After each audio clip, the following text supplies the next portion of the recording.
So,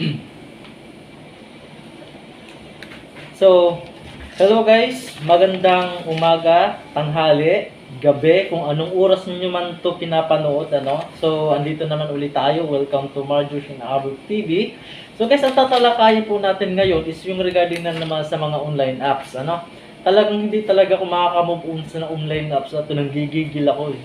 Talagang inis na inis ako dito eh. Kasi may ginawa po kasi akong page sa Facebook na yung mga biktima ng mga online loan apps na 'yan, ano. So marami ako nakikita kasi doon na sobrang stress sila, tapos maraming mga post sila na hindi kaya-aya na natatanggap. So talagang na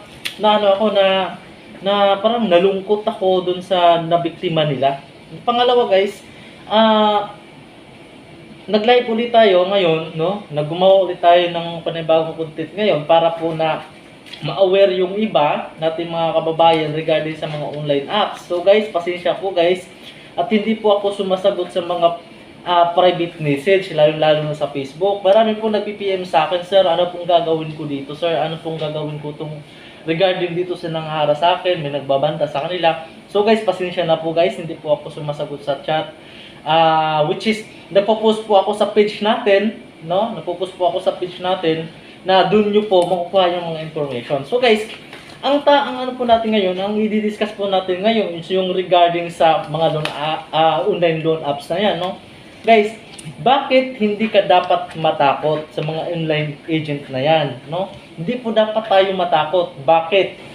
Yung mga lending apps na yan, na sinasabi nilang legal department daw. So, legal department daw ng mga loan apps, no? So, unang-unang dito nasasabihin ko sa iyo guys, wag po kayong matakot. No, wag po kayong matakot regarding sa mga text nila. Una, hindi ka dapat matakot kasi wala silang stronghold sa iyo. Ano po bang stronghold na 'yon? Yung regarding doon sa mga kontrata na pinipirmahan mo, regarding doon sa mga agreement na pinipirmahan mo, wala ho kayong actual na pinirmahan na kontrata doon. Pangalawa, yung regarding sa mga blacklisting ng NBI, PNP na ginagamit nila, guys, ito sinulat ko, piniprint ko na lang po siya para mas maintindihan, isa-isahin po natin, regarding sa mga blacklisting ng mga NBI, PNP, and other form of government, or agency na ginagamit nila, lagi nilang pananakot para sa inyo, sa mga biktima. Ulitin ko po, yung mga ganyan na blacklisted, hindi po yan totoo. Bakit? Unless lang po, kung may criminal case ka, no? Ano yung mga criminal case na yon, yung murder, rape, pagnanakaw, pangingidnap. So yung po mga klase-klaseng criminal case na pwede ka ma-blacklisted sa NBI tsaka sa PNP. So sa mga pananakot nila na hindi po yan totoo. Kaya wag po kayong matakot. No? Pangatlo, kung kinakatakot mo na baka puntahan ka sa opisina at barangay nyo, don't be. No? Wag kang matakot o wag kang maniwala diyan. Bakit? Uulitin ko. Takot 'yan, no? Takot mga yan na lumantad. No? Bakit? Kasi alam nila na silang uulihin dahil sa pangharas nila no? Ikaw ba naman na biktima ka? Harasin ka, babantaan ka. Anong gagawin mo? No? Anong gagawin mo? Di siyempre magsusumba sa barangay na binagbabantaan ka niyan. So ipahuli mo na. So takot yan guys, takot po yan lumantad, no? Malakas lang po ang loob niyan manakot, malakas lang po ang loob niyan mangharas. True text, true call, pero takot po yan magpakita. No? Pang-apat, never ever answer text or call. Huwag kang sumagot kung may text o may tawag sa kanila, lalo na pag ikaw ay naharas na. Bakit? Possible na gamitin laban sa'yo ang mga sagot mo.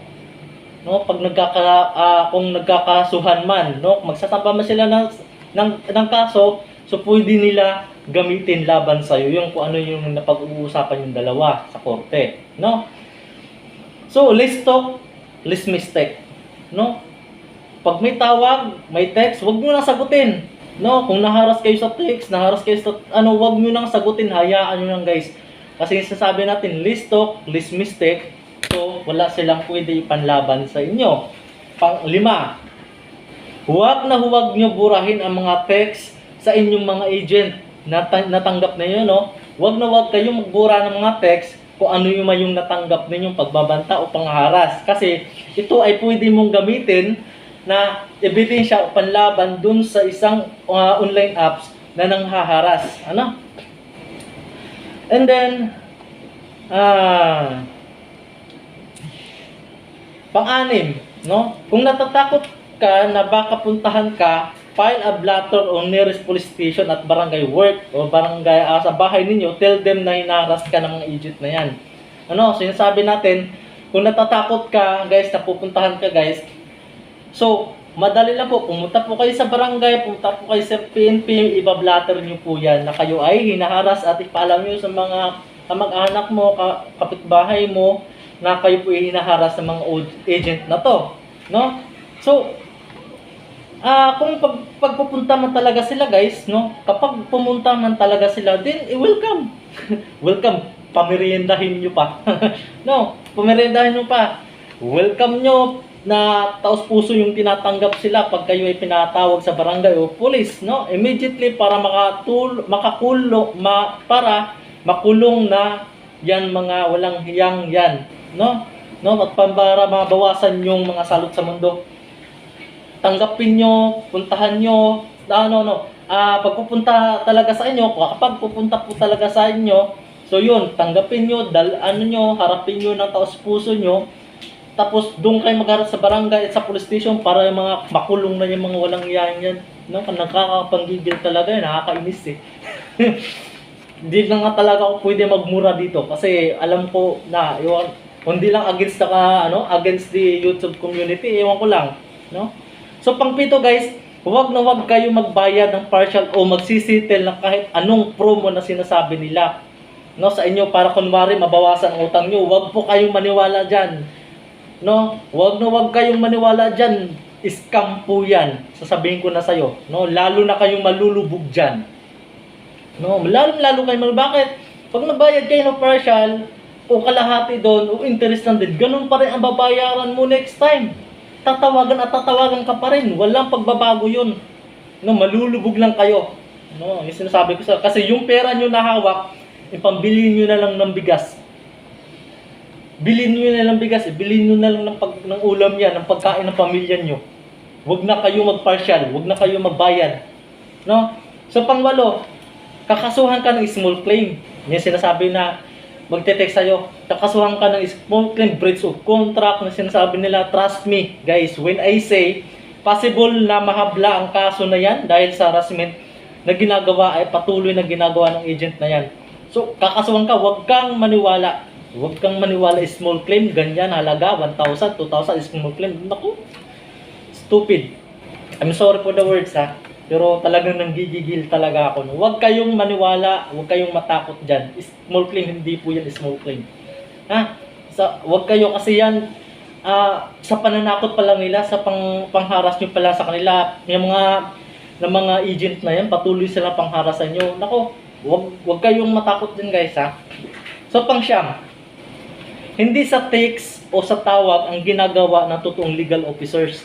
No? Hindi po ganyan, no? Lalo na kung sinasabi na sasampahan kayo ng kaso.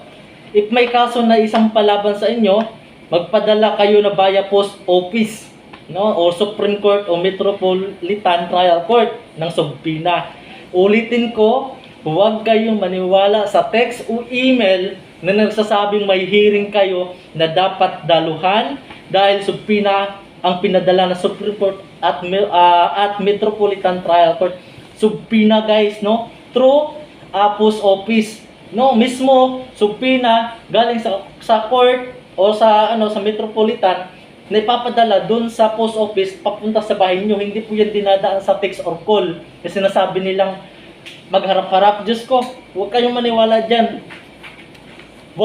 Pero yan, ha, guys, yung mga text na yan, Huwag niyong i-delete. Bakit? Magagamit niyo po yan as evidence in case na magkakaharap-harapan man. Ano? So, pang-siyam.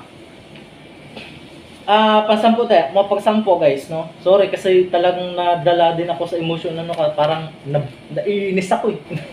Naiinis talaga ako, sorry, ha. So, pang-sampo, regarding sa sheriff na pupunta, na sinasabi nila, na pupunta si sheriff dyan para kumuha ng ganito, pupunta collection nila para kunin yung yung mga gamit ninyo. Ulitin ko na naman ha, hindi basta-basta napunta ang sheriff.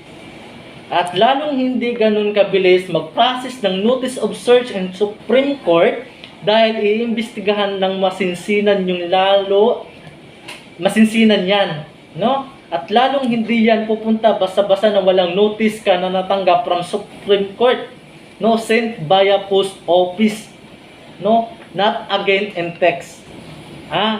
So guys, ang sheriff guys, no? Hindi po yan pupunta ng basta-basta na walang due process from the Supreme Court, no? Bago pupunta yan sa bahay nyo guys, yung mismo Supreme Court ay magpapadala ng subpoena, no? Magpapadala ng subpoena through post office na ipapadala sa inyo, ipapaalam sa inyo na pupunta po sila, no? So po yung process, yung hindi po yan through text or email, no? Hindi po yan through text or email, no? So, pang 11 guys, if the agent treat you like a toy, then be Annabelle. Alam mo yung be Annabelle? Kung para kang pinaglalaroan o tinitreat ka na para kang laruan, so guys, magiging ano ka? Magiging Annabelle. Ano ba yung Annabelle? Magiging matapang ka rin. So, wag kang matakot. No? Wag kang matakot. Yung mga pangaras na yan, yung mga matapang na pinagsasabi na wag ho tayong matakot. No? Wag na huwag tayong matakot. Hayaan mo silang ma-stress sa buhay nila. No? Ikaw, wag mong intindihin mga sinasabi nila ha. So, number 12, regarding sa call and text blast, no, wala tayong magagawa dyan. No, wala talagang magagawa dyan kasi nakaprogram na kasi yan sa system nila eh. No? Ayan lang ang hawak sa atin ng mga loan app. No? Ang agent na yan, kaya hanggang dyan lang yan. Hindi mo mapipigil yan and there's no other way para matigil sila not unless magsawa sila. No? Yung mga text blast na yan guys, talagang nasa system na nila yan. No? Automatic yan. Pag gusto nila isend yan, isend nila yan dun sa system. Nandun lahat ng contacts mo. Wala na ho tayong magagawa dyan guys. No? Wala na tayong magagawa dyan. Hayaan mo na sila. No? I-inform mo lang yung mga contacts mo na ganito, naharas ka. No, nabiktima ka sa mga ganyang klaseng mga loan apps na yan. So guys, wag ho tayo wag basta na sinasabi ko sa inyo, wag ho tayo magpadala sa stress, anxiety na naramdaman natin na because of that text blast, no? Mawawala din yan. Magsasawa din yan mga hayop na yan. Sorry for the word sayo pa, sorry. Sorry talaga. 13. Kung gusto niyo matigil ang pangharal sa inyo at gusto niyo talaga sila mapasarap, maaari kayong mag-file ng kaso sa NPC o sa National Privacy Commission at PNP, no? Dahil wala kayong magagawa kung puro kayo rant lang sa social media. Wala kayong pinagkaibang sa Egypt na yan. No, sorry ha. Kasi yun talaga napapansin ko dun. Sa grupo ko kasi guys, may ginawa akong page sa Facebook page, may ginawa akong page na mismo ako tumutulong na ako sa kanila. Tumutulong na ako dun sa kanila guys na maglagay, nilagay ko na mismo yung pangalan ng apps at yung link. Nasabi ko sa kanila, okay, pagtulungan nyo, i-report nyo na kayo sa Play Store. Hiningin ko sila ng screenshot na patunay nag-report sila, wala eh. Paano po yan matatapos kung hindi kayo magtutulungan? Kung kayong lahat ng biktima, 1,000, 1,000, libong Pilipino ang biktima niyan, bakit hindi kayo magtulungan? Bakit hindi pagtulungan yung 1,000 victims na mag-report dyan? Bakit hindi kaya? No, puro na kayo ng rant kayo ng rant, post kayo na, na-post ako sa social media, tinext ako, tinawagan ako, paano matatapos yan kung kayo mismo, hindi kayo nagtutulungan? Wag kayo rant ng rant lang, magtulungan din kayo. No, pasensya ha. Pero yan kasi po napapansin ko, walang pong mangyayari kung ganyan pong gagawin nyo lang. Dapat magtulungan ho kayo. So number 14 guys, no, wala kang pambayad pero takot ka dahil naharas ka nila. No? Huwag mo nang bayaran. Sila na may utang sa iyo dahil sa ginagawa nila. Tandaan nyo guys ha, yung utang yung 2,000, tapos kayo ay napahiya, tinaras kayo, tinakot kayo, kulang pa yun. No? Kulang pa yun. No? Huwag niyong bayaran. Sinasabi ko, huwag niyo nang bayaran. No? Harap-harap na lang kayo. Kung gusto niyo magharap sa korte, harap kayo, barangay, sa pulis, harap kayo. Doon kayo magbayaran. Para masingil niyo rin sila kung ano yung ginagawa nila pang bababoy sa inyo. So, yun lang po yun, guys. Ano? So, number 15, na wala ba talagang wala ba talagang nakukulong sa utang? Totoo po, wala po.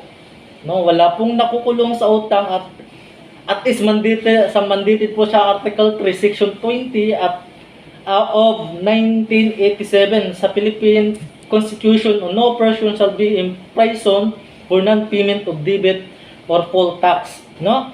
It is written by the Constitution kasi kahit magkaroon ka ng kasong small claim sa Philippine Constitution state that no person shall be imprisoned for non-payment of debit. So nakasaad po yan sa batas, guys, no? No, nakasaad po kung may utang ka po, guys, hindi po yan nakakulong. Instead, magharap kayo sa barangay, magharap kayo sa korte, tatanungin kayo sa korte na rin yan, magkano ba ang kaya mong bayaran buwan-buwan. No? Sisettle lang din yan. Sisettle. Pag-usapan nyo na rin kung magkano ibabayad ninyo buwan-buwan, magkano kaya mong ibayad sa kanila. So yun lang po yung ginagawa ng barangay o ng Supreme Court. No, pagbabatiin kayo, pag-usapin kayo. Pag-usapan kung magkano yung babayaran, wala pong nakukulong sa utang. Pero sinasabi ko, guys, ang utang ay utang. Binabayaran po talaga yan. Ano, sinasabi natin ha. Pero nga sa mga cases ng mga ganyan is wag na lang ho natin idagdagan pa ng stress ng sarili natin kung tayo naman ay naras na let be. Hayaan nyo sila ma-stress, wag ko kayo ma-stress.